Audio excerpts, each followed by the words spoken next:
Dari kisah menemukan makna berkeluarga.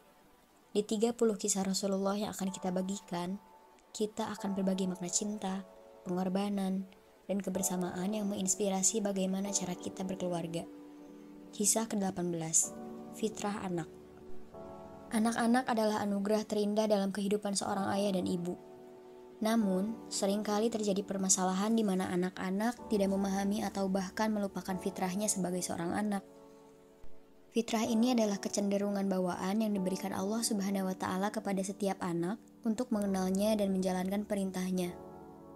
Untuk mengatasi permasalahan ini, penting bagi anak-anak untuk memahami fitrahnya sebagai seorang anak. Fitrah ini adalah anugerah dari Allah Subhanahu wa Ta'ala yang harus dijalankan dengan sebaik mungkin. Seorang anak harus mampu menjadi teladan yang baik dalam menjalankan ajaran agama dan akhlak yang mulia.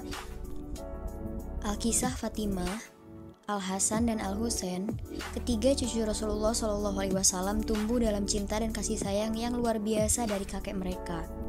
Rasulullah SAW tidak hanya memberikan perhatian yang besar terhadap pendidikan mereka, tetapi juga menunjukkan teladan yang sempurna dalam beribadah dan berakhlak mulia. Fatimah sebagai putri Rasulullah SAW tumbuh menjadi wanita yang penuh dengan kesabaran dan kelembutan. Ia selalu bersikap rendah hati dan penuh kasih sayang terhadap orang lain, meskipun hidupnya penuh dengan cobaan dan kesulitan. Al-Hasan dan Al-Husain sebagai anak-anak yang tumbuh dalam bayang-bayang kenabian, juga menunjukkan karakter yang luar biasa.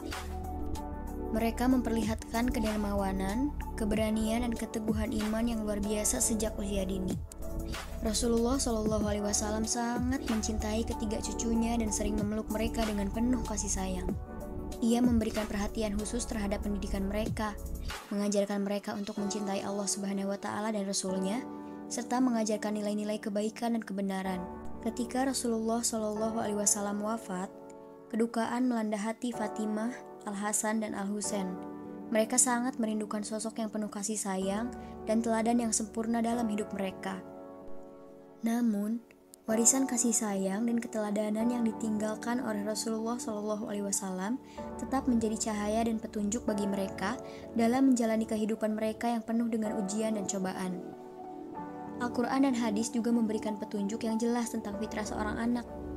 Al-Quran Surat At-Tahrim ayat 6 menyatakan bahwa orang tua memiliki tanggung jawab besar dalam mendidik anak-anaknya agar menjadi generasi yang taat kepada Allah Subhanahu wa Ta'ala. Hadis dari Rasulullah SAW juga menekankan pentingnya pendidikan agama sejak dini bagi anak-anak. Dengan memahami fitrahnya sebagai seorang anak, anak-anak dapat menjalankan peran dengan lebih baik. Hal ini akan menciptakan kedamaian dan kebahagiaan dalam keluarga, serta membentuk generasi yang tangguh dan berakhlak mulia. Oleh karena itu, marilah kita kembali ke fitrah yang sejati sebagai anak yang taat dan berbakti kepada Allah Subhanahu wa Ta'ala. Anak-anak adalah ahli filosofi tanpa gelar yang selalu mengajukan pertanyaan-pertanyaan besar tentang hidup. Seperti, kenapa langit tidak pink? Atau, kenapa rumput hijau? Mereka mungkin belum mengenal Plato atau Aristoteles, tapi keingintahuan mereka tak tertandingi.